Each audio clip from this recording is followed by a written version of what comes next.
할렐루야. 새벽 예배 오신 성도님들을 주님의 이름으로 환영하고 축복합니다. 제가 잠시 기도하고 하나님 말씀 나누겠습니다.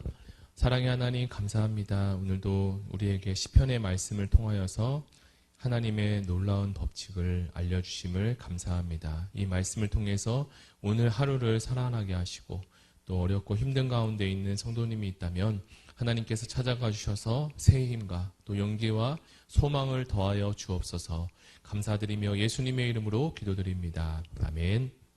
네, 오늘 말씀은 구약성경 시편 104편 19절에서 35절까지 말씀으로 놀라운 하나님의 법칙이라는 제목으로 말씀을 나누겠습니다. 제가 먼저 성경 봉독하겠습니다. 여호와께서 달로 절기를 정하시며 해는 그 지는 때를 알도다. 주께서 흑암을 지어 밤이 되게 하시니 삼림의 모든 짐승이 기어 나오나이다. 젊은 사자들은 그들의 먹이를 쫓아 부르짖으며 그들의 먹이를 하나님께 구하다가 해가 돋으면 물러가서 그들의 굴 속에 눕고 사람은 나와서 일하며 저녁까지 수고하는 도다. 여호와께서 주께서 하신 일이 어찌 그리 많은지요. 주께서 지혜로 그들을 다 지으셨으니 주께서 지으신 것들이 땅에 가득하니이다. 거기에는 크고 넓은 바다가 있고 그 속에는 생물 곧 크고 작은 동물들이 무수하니이다.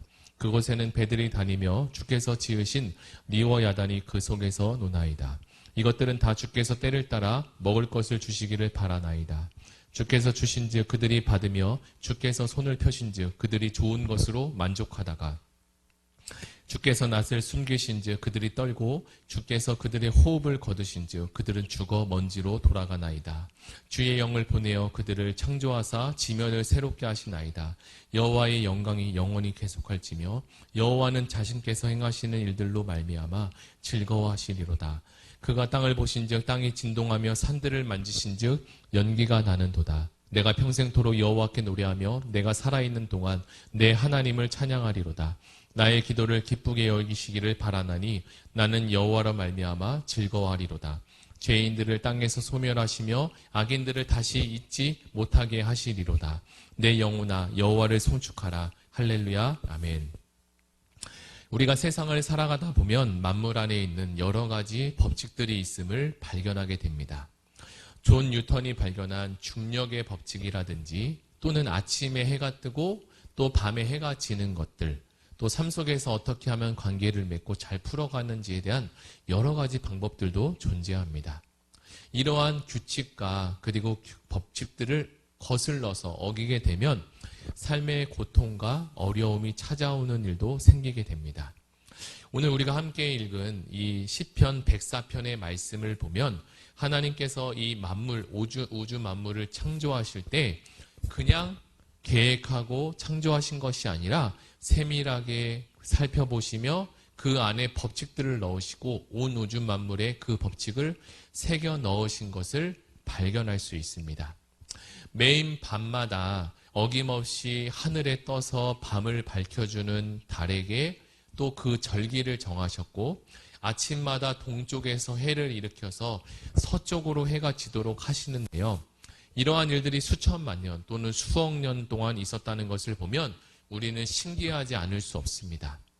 또 지구라는 이렇게 크고 거대한 행성을 그 공중에 띄워놓고 23.5도로 자전을 하고 자전과 동시에 공전을 하는데요. 만약에 이 각도가 0.1도라도 작은 오차만 생긴다고 할지라면 해와 이 지구는 가까워져서 지구는 이미 불타버렸고 반대로 오차가 거꾸로 생겼다면 해와 멀어지게 돼서 지구의 모든 생명체는 얼어 죽었을 것입니다. 이제 날씨는 4월이 지나서 여기저기 풀도 올라오고 나무에는 잎사귀가 생기며 꽃도 피고 있습니다. 그러다가 가을이 되면 어느새 낙엽이 지고 겨울이 오면 앙상한 가지만 남았음에도 그 추운 겨울 나무와 풀이 죽은 것 같이 보일지라도 이렇게 따스한 봄이 되면 어김없이 풀은 올라오고 다시 살아나는 이 식물들을 보며 하나님의 살아계심을 느낄 수가 있습니다. 그래서 천문학자와 우주를 연구하는 과학자들은 이 학문의 끝을 향해 많은 연구와 노력을 하다가 이 우주의 신비하고 오묘한 것을 발견하면서 내린 결론이 이것은 신이 아니고서는 이렇게까지 만들 수 없다는 것을 다시 한번 느끼고 하나님께로 돌아오게 되는 소식도 듣게 됩니다. 저는 예전에 유기견을 키운 적이 있는데요. 이렇게 작은 개가 새끼를 낳았어요. 누가 알려주지도 않고 가르쳐주지도 않았는데 제 새끼를 혀로 핥고 입에 물고 가서 그 새끼를 젖을 물리는 것을 보면서 하나님께서 온 우주 만물에 하나님의 신성을 그리고 DNA를 다 넣으셔서 이렇게 온 우주 만물을 창조하셨던 것이다 라는 생각을 하게 되었습니다. 더 놀라운 것은 해와 달이 사람은 아니기에 어떤 생각이나 말을 하지 못하는데요. 하나님은 그러한 해와 달에게도 인격을 부여하고 그들이 하나님을 찬양하고 노래한다고 표현하고 있습니다. 말하지 못하는 미물들도 식물과 동물들도 자신만의 방법으로 하나님을 높이고 있고 하나님께서 만들어주신 그 법칙의 테두리 안에서 살아가고 숨쉬는 것을 우리는 볼 수 있게 됩니다.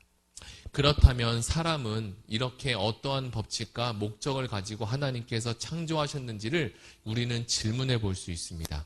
이것이 시편 104편에 쓴 결론이 아닐까 생각해 봅니다. 우리가 함께 읽은 말씀 중에 33절과 34절의 말씀이 있는데요. 제가 한번 읽어드리겠습니다. 나의 평생에 여호와께 노래하며 나의 생존한 동안 내 하나님을 찬양하리로다. 나의 묵상을 가상히 여기시기를 바라나니 나는 여호와로 인하여 즐거워하리로다. 시인은 평생 동안 세상을 보고 사람을 보면서 온 우주 만에 담긴 하나님의 신성과 그리고 놀라운 법칙들을 발견하지 않을 수 없었습니다. 누구보다 이것을 깊이 깨달은 이 시인은 이 놀라운 법칙을 말하지 않을 수 없었고 시로 이야기하지 않을 수 없었던 모양입니다. 그래서 이것을 자신만의 글로 하나님의 법칙을 말하고 노래하고 있는데요. 그런데 창조물뿐만 아니라 하나님의 형상을 입은 인간 사람에게도 하나님의 숨겨진 법칙이 있다는 것을 우리는 발견할 수 있습니다. 그것이 무엇이냐면 나의 평생 동안 여호와를 노래하고 생존하는 동안 하나님을 찬양하는 것입니다. 물론 여기서 시인이 말하는 노래와 찬양은 우리가 생각하는 단지 찬양을 부르는 것으로 극한지어서는 안 될 것입니다. 그것은 바로 우리가 숨을 쉬면서도 하나님을 묵상하고 생각하고 하나님과 대화하고 길을 걸어갈 때도 하나님과 동행하는 마음으로 살아가는 것을 말합니다. 그리고 어떤 일을 우리에게 마주하거나 어떤 사람을 만날 때에도 하나님께 묻고 기도하며 사는 삶을 말하기도 하죠.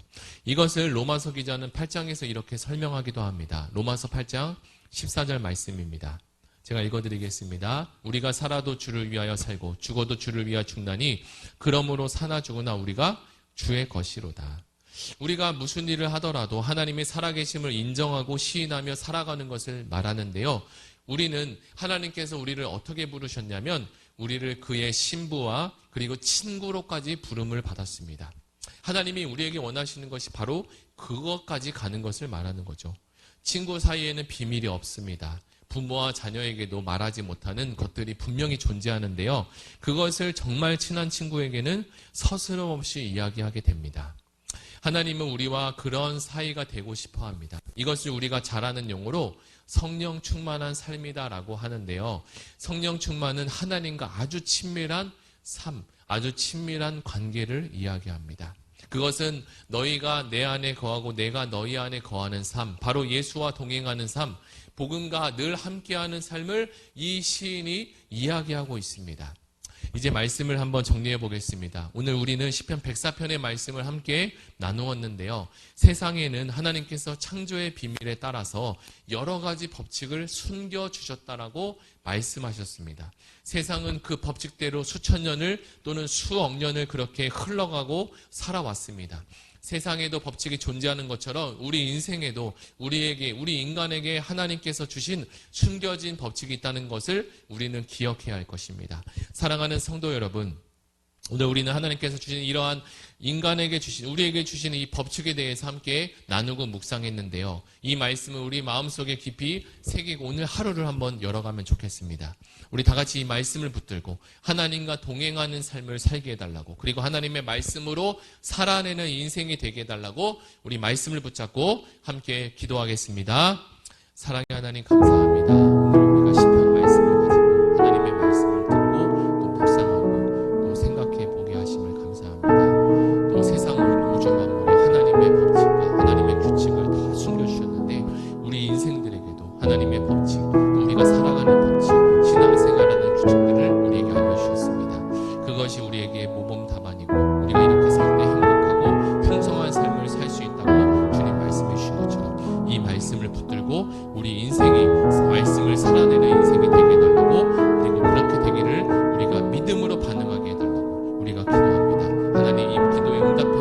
역사해 주시고 가정과 인생과 또 사업과 가정 속에서 있는 어려움들을 당하는 성도님들 주님께서 찾아가 주셔서 하나님 도와주시고 고쳐주시고 회복하여 주옵소서. 감사하며 예수님의 이름으로 기도드립니다. 아멘. 우리 두 번째로 기도하기로 합니다. 두 번째로 기도할 것은 이제 5월인 가정의 달이 시작합니다. 가정의 달, 온 가족이 행복하고 그리고 주님을 더 찬양하는 한 달이 되게 하시고, 아직도 예수님 몰라 방황하는 가족들이 있다면 그 영혼을